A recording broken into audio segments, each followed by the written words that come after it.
আসসালামু আলাইকুম সবাইকে। আজকে আমরা আসছি একটা শপিং সেন্টারে। আমরা এখানে বিভিন্ন দর্শনার্থী এবং ক্রেতার কাছে জানতে চাইবো তাদের এবারের ঈদের বাজেট এবং তাদের এবারের কেনাকাটা সম্পর্কে। চলুন শুরু করি। ভাইয়া আসসালামু আলাইকুম। ওয়ালাইকুম আসসালাম। আপনার শপিং করতে আসছেন কেমন লাগছে?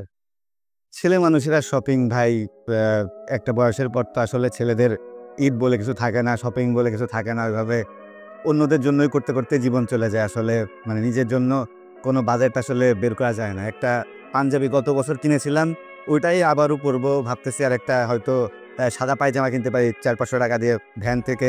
এছাড়া আসলে ছেলেদের মানুষের আর কি বাজেট হবে?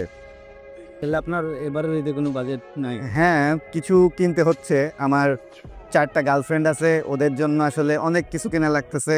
ব্র্যান্ডের থেকে ইনফিনিটি ফিলাইন মানে বড়, বড় দোকান থেকে আসলে অনেক টাকা শপিং করা লাগছে। একজন ১০-১২ হাজার টাকার মানে অবস্থা পুরাই শেষ। তার ভিতরে আবার ৩ জন গার্লফ্রেন্ড, একজনের বান্ধবী সেম জিনিস কিনে নিতে পারতেছি না। তারা ফেসবুকে ছবি দিয়ে দিলে টের পেয়ে যাবে যে এরা মানে এদের একসাথে আমার সাথে প্রেম করছে। ঠিক আছে?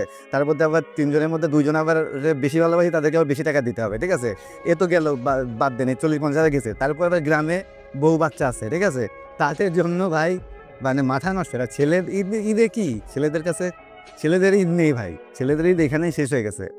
গ্রামে বউ আছে, বাচ্চা আছে, ২ টা বড় ছেলে এবার ক্লাস 3 তে পড়ে। তার জন্য কিনতে হবে।